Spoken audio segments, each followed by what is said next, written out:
Bu Tati, mertuaku, menyuruh suamiku melempar wajan ke wajahku di pagi pertama pernikahan, lalu merampas amplop nikah dan kamarku sendiri.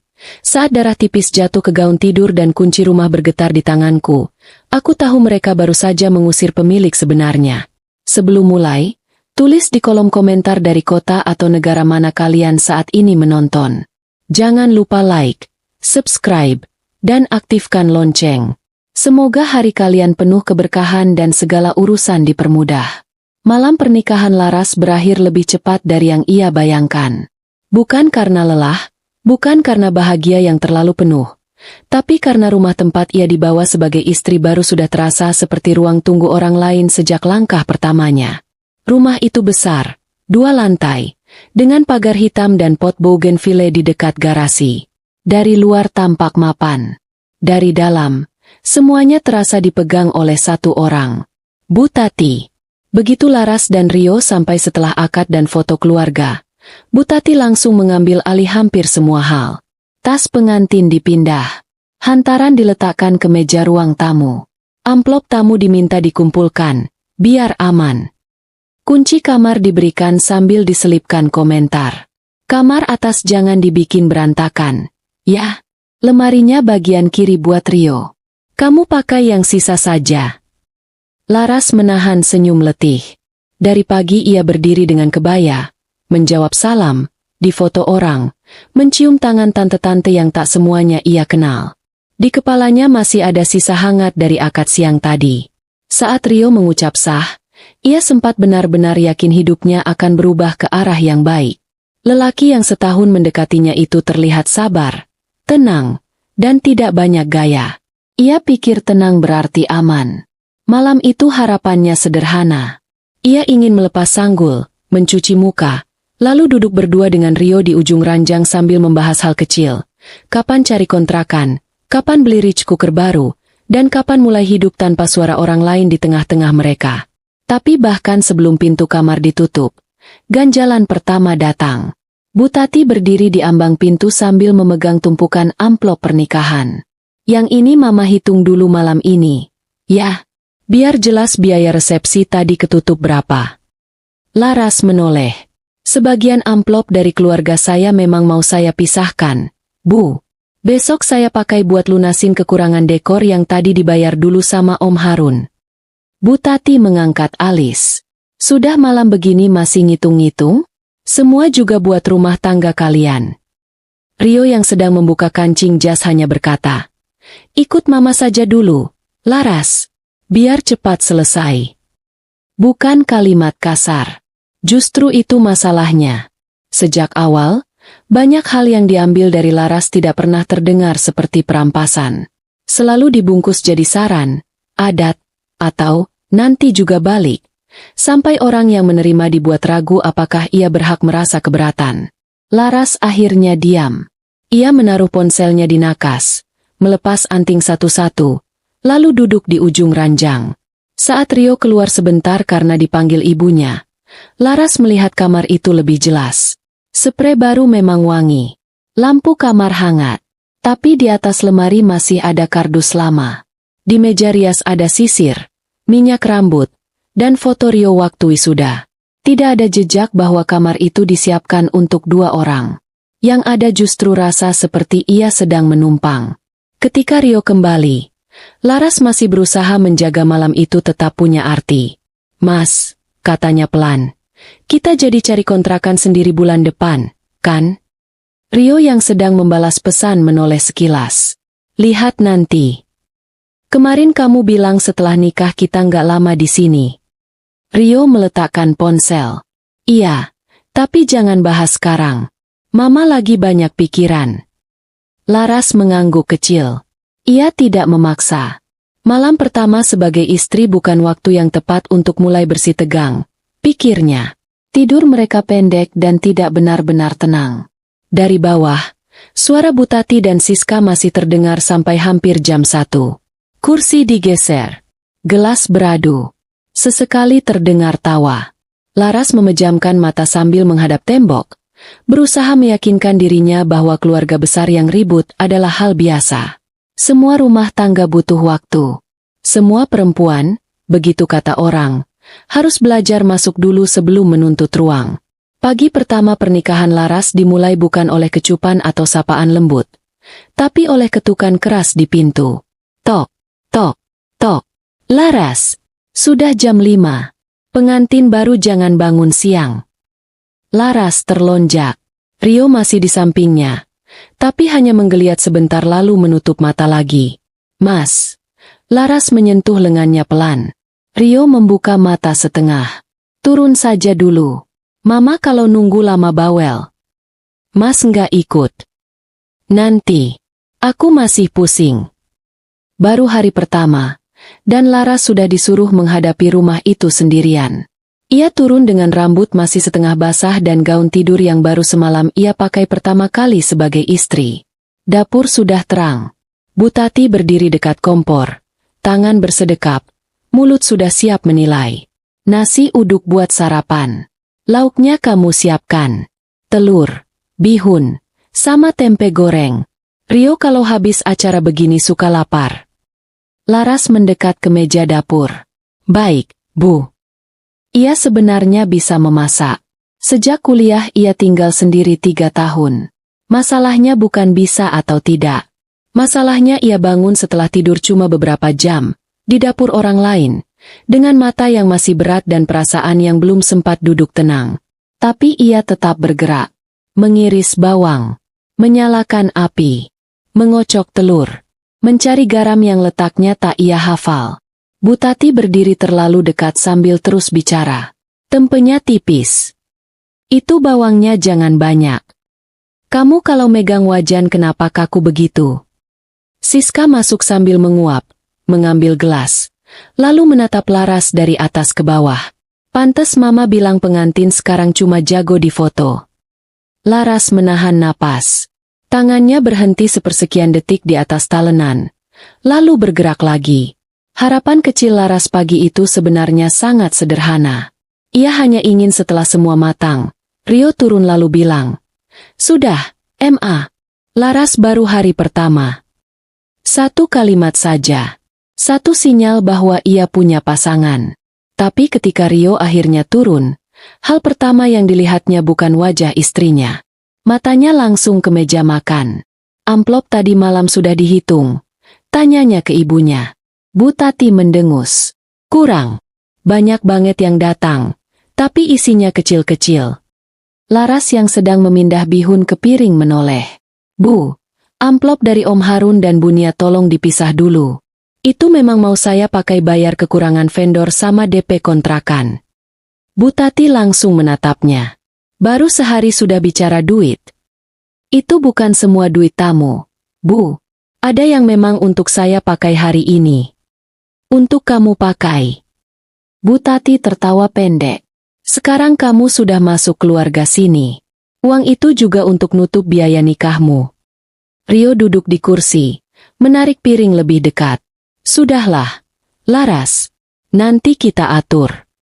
Nanti kapan? Vendor dekor tadi malam sudah chat. Om Harun nombok dulu. Aku malu kalau nggak cepat ku kembalikan. Bu Tati langsung memotong. Suaranya meninggi. Malu sama keluarga sendiri nggak? Resepsi di tolong rumah ini, makan di tolong rumah ini, tidur juga di rumah ini, tapi yang dipikirin cuma uang bawaanmu. Laras memegang gagang wajan lebih kuat. Saya cuma minta yang memang hak saya dipisah, Bu. Siska ikut menyela. Mama, lihat kan? Baru masuk sudah ngatur-ngatur. Rio menatap Laras dengan rahang mulai keras. Kamu ini kenapa sih? Baru pagi sudah bikin suasana jelek. Aku bikin suasana jelek? Aku cuma minta amplopku dipisah dan kita omongin kontrakan yang kemarin. Kontrakan lagi. Potong Bu Tati. Rumah ini kurang apa? Atau kamu memang dari awal nggak niat gabung keluarga? Ada beberapa detik hening. Minyak di wajan mendesis kecil. Telur yang tadi Laras buat sudah matang dan terlipat rapi. Aku bukan nggak niat gabung, katanya pelan.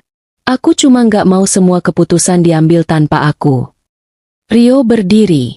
Kursinya bergeser keras. Keputusan apa yang diambil tanpa kamu? Kamu baru sehari di rumah ini. Suaranya naik. Laras mundur setengah langkah. Mas, tolong jangan teriak. Bu Tati langsung menambahkan seperti sengaja menaruh bensin di atas api. Lihat, RI, baru sehari sudah melawan. Perempuan kalau masuk rumah suami bukannya menyesuaikan, malah ngitung amplop dan minta pindah. Parasit begini memang capek dipelihara. Parasit. Laras menoleh cepat ke arah mertuanya. Belum sempat ia bicara, Rio sudah lebih dulu mengambil wajan di atas kompor. Gerakannya cepat, kasar, seperti tubuhnya sendiri sudah terlalu penuh. Laras sempat mengira ia akan membantingnya ke meja. Tapi wajan itu justru melayang miring. Tidak terlalu jauh. Tidak seperti di film. Tapi cukup. Pinggirnya menghantam pelipis dan tulang pipi Laras. Minyak sisa menipis memercik ke lehernya. Bunyi logam mengenai daging terdengar pendek, kering. Lalu wajan jatuh dan berputar di lantai. Seketika semuanya diam. Tangan Laras naik ke wajah. Ada panas dulu, lalu nyeri tajam, lalu hangat tipis yang menetes ke ujung jarinya. Saat ia menarik tangan itu turun, ada darah di sana. Tidak banyak, tapi cukup merah untuk membelah pagi pertamanya sebagai istri jadi dua bagian yang tak bisa disambung lagi. Rio masih berdiri, napasnya berat. Matanya belum sepenuhnya sadar dengan apa yang baru ia lakukan. Tapi mulutnya tetap bergerak duluan. Jangan nantang aku di rumah ini. Baru sehari numpang atap sudah berani ngatur-ngatur. Parasit. Bukan Bu Tati. Suaminya sendiri.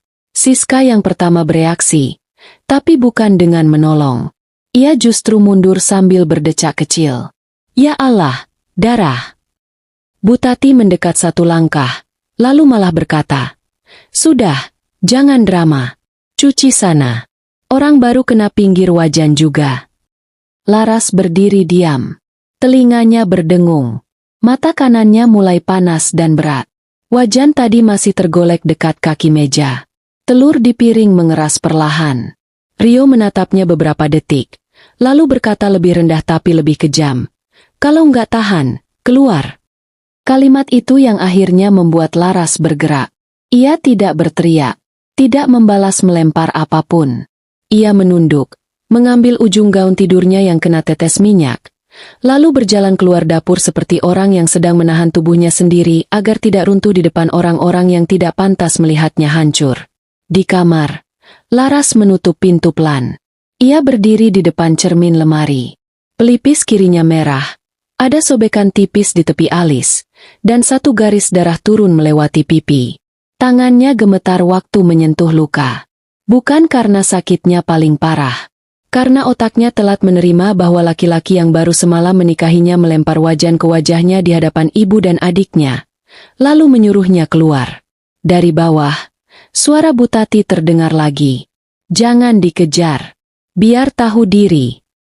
Lalu suara Rio, lebih pelan tapi masih terdengar. "Memang dari tadi bikin emosi." Laras menutup mata. Napasnya tertahan terlalu lama. Baru saat dadanya mulai sakit, ia tersadar ia harus bernapas. Ia mengambil tas kecil dari lemari. Bukan koper. Ia tahu kalau ia mengambil koper, mereka akan dengar. Ia cuma mengambil dompet, ponsel, KTP, buku tabungan pribadi, charger, obat luka, 2 baju ganti, 1 jilbab hitam, dan map bening berisi surat-surat pentingnya. Di sudut lemari ada kotak kecil berisi perhiasan ibunya dan salinan dokumen properti. Kotak itu tidak diambilnya semua. Ia hanya menarik 1 map abu-abu dari bawah tumpukan baju, memasukkannya ke tas, lalu menutup lemari lagi. Ponselnya bergetar. Pesan dari Maya. "Gimana pagi pertamamu, Nyonya?" Laras menatap layar beberapa detik, lalu membalas, "Bisa jemput sekarang?" Maya membawanya ke klinik. 1 jahitan kecil dipasang. Visum disarankan. Lalu mereka pindah ke apartemen kecil milik Maya. Di sana Laras duduk di sofa memegang gelas air yang tidak ia minum. Ponselnya terus berbunyi. Bu Tati menelepon 3 kali. Rio 2 kali. Siska mengirim pesan panjang. "Mbak, kalau cuma marah kecil jangan lebay. Mama juga capek." Mas Rio dari pagi belum makan gara-gara kamu ngambek. Laras membaca pesan itu sekali lalu mematikan notifikasi. Maya yang melihat layar itu mendengus. Bangsat. Laras menaruh ponselnya telungkup. Dia pikir aku bakal pulang. Terus. Laras menatap jahitan di pelipisnya. Aku juga dulu pikir dia nggak bakal lempar wajan. Malam itu grup keluarga Rio mulai bergerak. Bu Tati, Laras keluar rumah tanpa izin. Kalau ada yang lihat, kabari. Anak sekarang gampang sekali baper. Tak lama kemudian, Rio mengirim pesan pribadi. Balik, jangan bikin malu dua keluarga. Laras membaca itu lama. Tidak ada tanya tentang lukanya. Tidak ada maaf. Hanya lu. Maya menelepon Om Harun, adik ibu Laras sekaligus orang kepercayaan almarhum ayahnya. Lelaki itu datang setengah jam kemudian dengan map coklat dan wajah yang langsung menegang saat melihat jahitan di pelipis Laras. Siapa yang melakukan ini? Rio. Dan Bu Tati ambil semua amplop nikah. Pagi tadi mereka mau pakai buat tutup utang Tika. Tambah Laras pelan. Mereka bilang aku parasit di rumah mereka. Kalimat terakhir itu membuat Om Harun berhenti. Ia membuka map yang dibawanya. Di dalamnya ada salinan akta jual beli lama, surat pengalihan, lembar hibah, catatan utang almarhum Pak Yusuf, ayah Rio, ke ayah Laras, dan surat pendek tulisan tangan ayah Laras. Rumah tempat Rio dan Bu Tati tinggal itu ternyata dibeli ayah Laras saat rumah itu hampir dilelang karena utang lama Pak Yusuf. Untuk menjaga nama baik keluarga Rio, pembelian itu tidak pernah diumumkan. Rumah itu lalu dihibahkan diam-diam atas nama Laras 3 tahun lalu, dengan satu alasan sederhana. Ayah Laras tidak percaya keluarga itu akan berhenti berutang dan menyalahgunakan apapun kalau semuanya tetap dibiarkan atas nama Rio. Laras menatap namanya sendiri di sertifikat itu. Bapak tahu? Tanyanya pelan. Om Harun mengangguk. Bapakmu dan Pak Yusuf sepakat. Rumah itu diamankan atas namamu. Tapi keluarga mereka tetap boleh tinggal lewat perjanjian pakai 5 tahun. Tahun ini masa berlakunya habis 2 minggu lagi. Maya meletakkan tangannya di bahu Laras. Jadi rumah itu atas nama Laras, kata Om Harun tegas. Sejak sebelum dia menikah dengan Rio. Masih ada lagi. Ternyata 60% biaya resepsi kemarin dibayar dari rekening Laras sendiri. Gedung, pelaminan, tambahan catering. Semua ditutup dengan uang Laras ketika pihak Rio kekurangan menjelang hari H. Uang yang selama ini dianggap kecil justru jadi penyangga pesta yang dipakai mempermalukannya. Laras tertawa kecil. Pahit, kalau aku pulang sekarang, aku akan dibikin minta maaf. Om Harun mengangguk. Karena mereka pikir kamu nggak punya pegangan. Laras menatap sertifikat itu. Sekarang aku punya. Besok paginya serangan balik mulai disusun. Bukan dengan status panjang atau mendatangi rumah sambil berteriak. Justru sebaliknya. Laras bergerak sangat rapi. Ia foto luka dari beberapa sudut. Ia ambil visum. Maya membantu salin semua chat, panggilan, dan voice note Bu Tati yang masuk. Salah satunya jelas sekali. Perempuan kalau baru nikah sudah minggat, ya pantas dibilang benalu. Om Harun menghubungi notaris dan menyiapkan salinan sertifikat, perjanjian pakai rumah, serta bukti transfer resepsi. Ia juga menghubungi 2 saksi keluarga yang tahu sedikit soal utang lama Pak Yusuf. Bukan untuk bikin ribut. Justru supaya ketika kebenaran dibuka, tidak ada celah untuk diputar lagi. Sore itu Rio datang ke apartemen Maya. Wajahnya lelah, tapi bukan karena menyesal. Lebih karena kehilangan kendali. Kamu bikin semuanya ribet, katanya begitu pintu dibuka. Maya mendengus. Dia yang dilempar wajan. Kamu yang ribet. Aku mau bicara sama istriku. Laras duduk di sofa, punggung tegak, kompres dingin di pipi. Bicara saja dari sana. Rio menatapnya. Balik. Buat apa? Jangan kayak gini. Kayak apa? Bikin urusan rumah tangga dibawa keluar. Laras menatapnya lekat. Wajan yang kamu lempar juga dibawa keluar dari dapur. Ke wajahku. Rio diam sesaat. Lalu berkata, aku emosi. Kamu juga memancing. Laras meletakkan kompres ke meja. Kalau aku balik, apa yang berubah? Rio tampak kesal karena pertanyaan itu terlalu lurus. Mama juga minta kamu balik. Kita bisa beresin pelan-pelan. Amplop nikahku dikembalikan. Rio diam. Biaya vendor yang kupinjam dari Om Harun dilunasi. Aku ganti. Wajan yang kena wajahku dihapus. Rio mulai meninggi. Jangan lebay. Maya maju satu langkah, tapi Laras mengangkat tangan kecil sebagai tanda cukup. Dengar baik-baik. Aku pergi tanpa pamit karena rumah itu terlalu kotor untuk kata selamat tinggal. Kalau kamu masih mau bicara, kita bicara di rumah itu 3 hari lagi. Di depan keluargamu. Di depan semua orang yang kemarin makan di resepsi yang kubayar. Datang.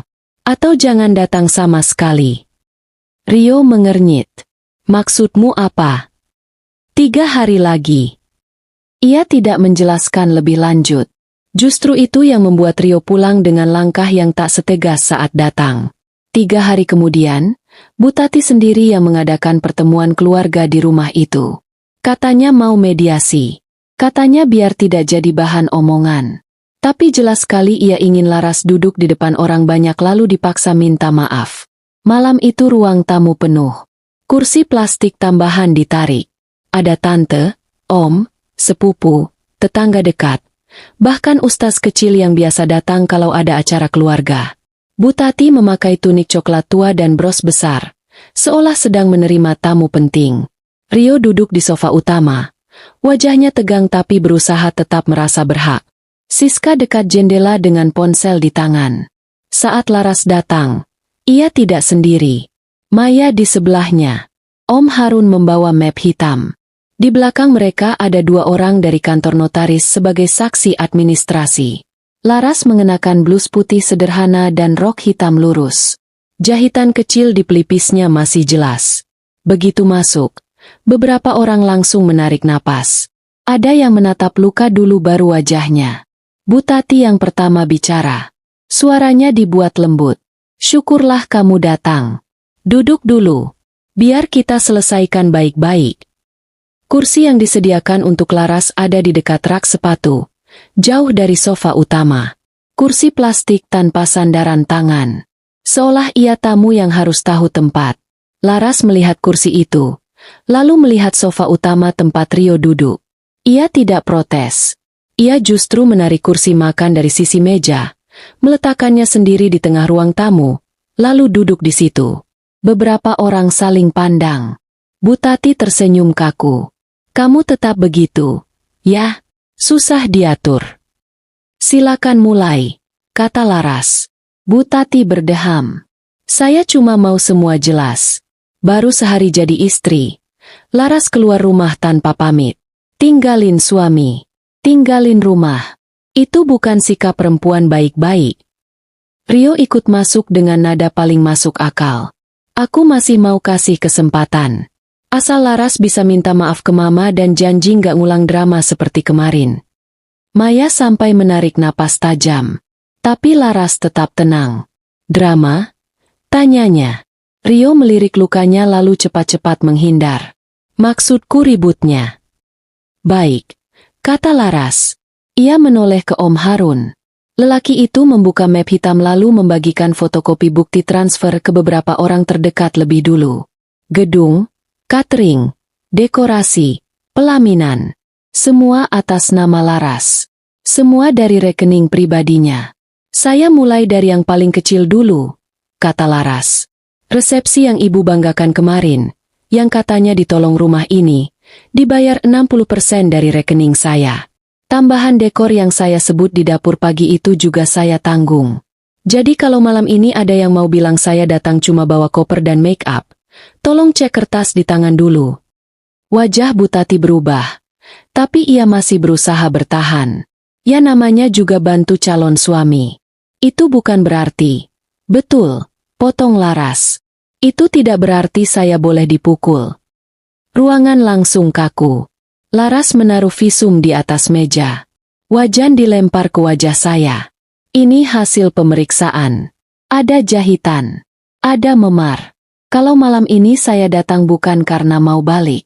Saya datang karena saya mau semuanya jelas di depan orang yang 3 hari ini cuma dengar versi mereka. Rio melangkah. Aku juga kebawa emosi. Diam dulu, kata Laras. Untuk pertama kalinya, Rio benar-benar diam. Sekarang yang lebih besar. Om Harun mengeluarkan salinan sertifikat rumah, akta hibah, dan perjanjian pakai. Begitu kertas pertama berpindah tangan, Bu Tati langsung berdiri. Jangan. Itulah tanda bahwa rahasianya tepat. Om Harun bicara lugas. Rumah ini dibeli almarhum Pak Hendra, ayah Laras.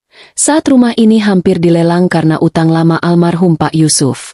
Untuk menjaga nama baik keluarga, pembelian itu tidak diumumkan. Lalu rumah ini dihibahkan atas nama Laras 3 tahun lalu. Keluarga Bu Tati tinggal di sini berdasarkan perjanjian pakai 5 tahun, yang berakhir minggu depan. Wajah Rio benar-benar kehilangan warna. Apa? Laras menatapnya. Iya. Rumah yang kamu sebut atapmu sendiri waktu kamu memanggilku parasit itu. Atas nama saya. Siska menggeleng cepat.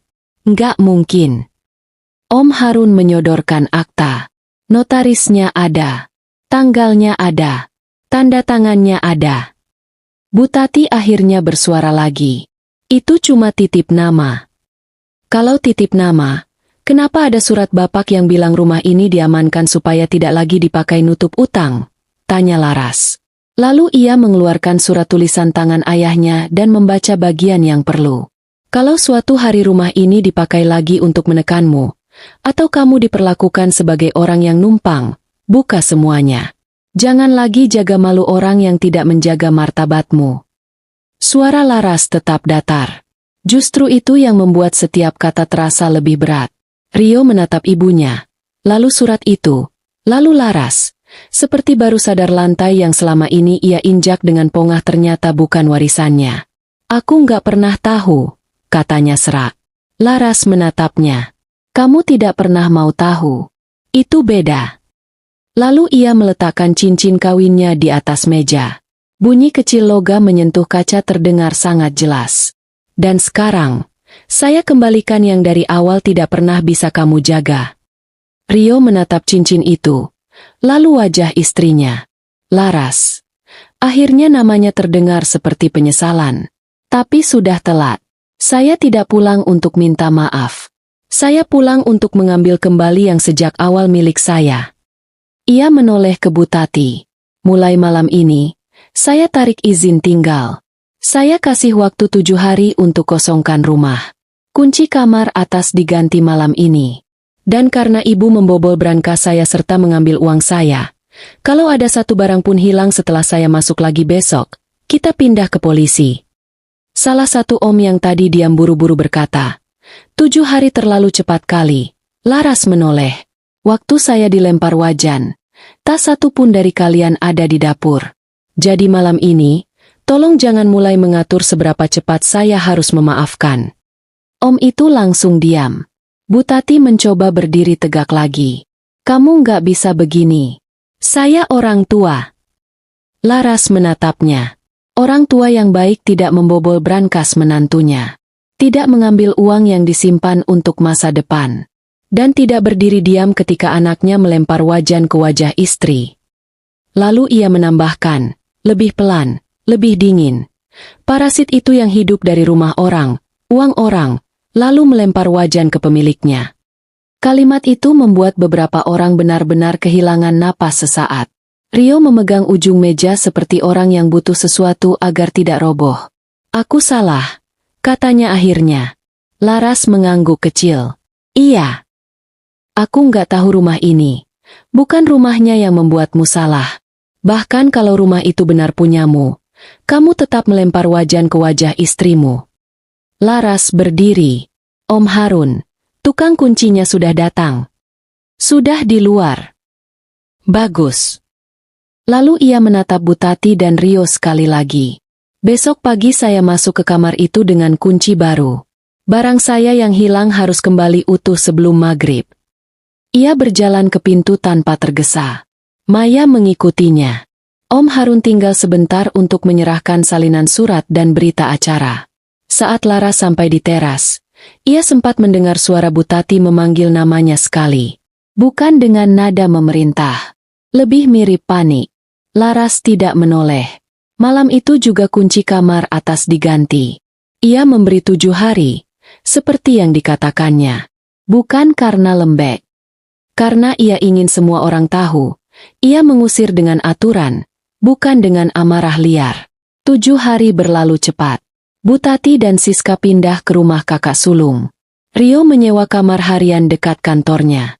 Tetangga yang biasanya paling suka pura-pura netral kini menatap pagar rumah itu dengan cara berbeda. Tidak lagi sebagai rumah keluarga Rio, tapi rumah Laras. Nama di kotak surat diganti. Kecil saja, tapi cukup. Tentang Rio, penyesalannya datang bertahap. Hari ketiga setelah pindah, ia datang sore-sore membawa plastik buah dan wajah yang belum tidur benar. Aku mau bicara.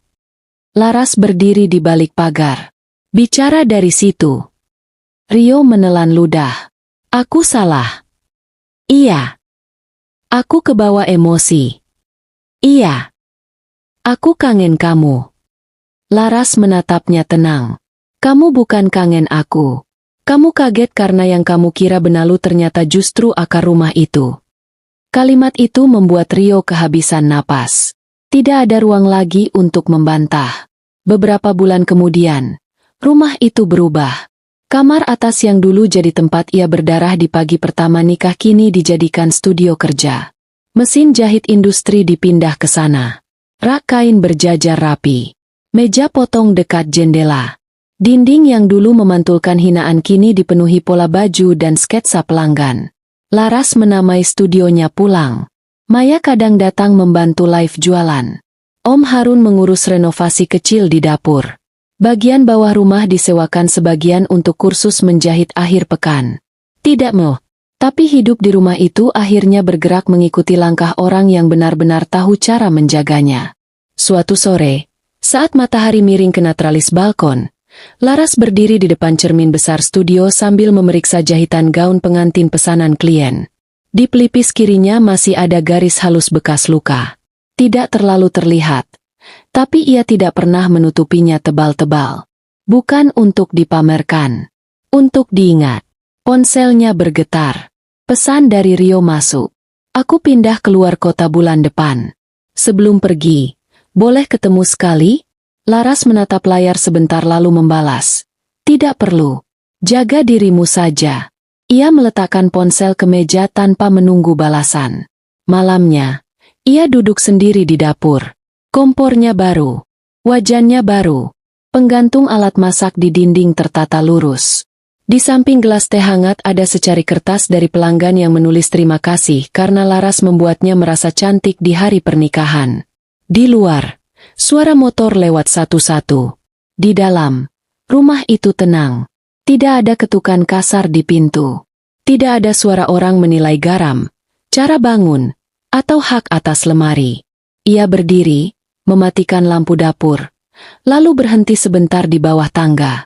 Matanya naik ke arah kamar atas yang kini jadi ruang kerjanya. Disitulah dulu ia berdiri dengan darah di pipi dan tas kecil di tangan, membiarkan seluruh hidup lamanya patah tanpa sempat dipamiti. Dan justru dari patah yang paling hina itu, sesuatu yang lebih lurus tumbuh. Laras naik ke atas, membuka pintu studio, lalu menyalakan satu lampu kecil dekat meja potong. Cahaya kuning jatuh ke kain satin putih, meteran, gunting besar, dan mesin jahit yang diam. Ia menyentuh meja itu sekali, pendek, seperti orang menyapa sesuatu yang berhasil dibangunnya dengan tangannya sendiri. Karena setelah hari pertama pernikahan yang nyaris menghancurkannya, Laras akhirnya tahu satu hal yang tak akan lagi ia serahkan kepada siapapun. Rumah, tubuh, dan harga dirinya tidak pernah lahir untuk jadi tempat orang lain melempar kemarahan.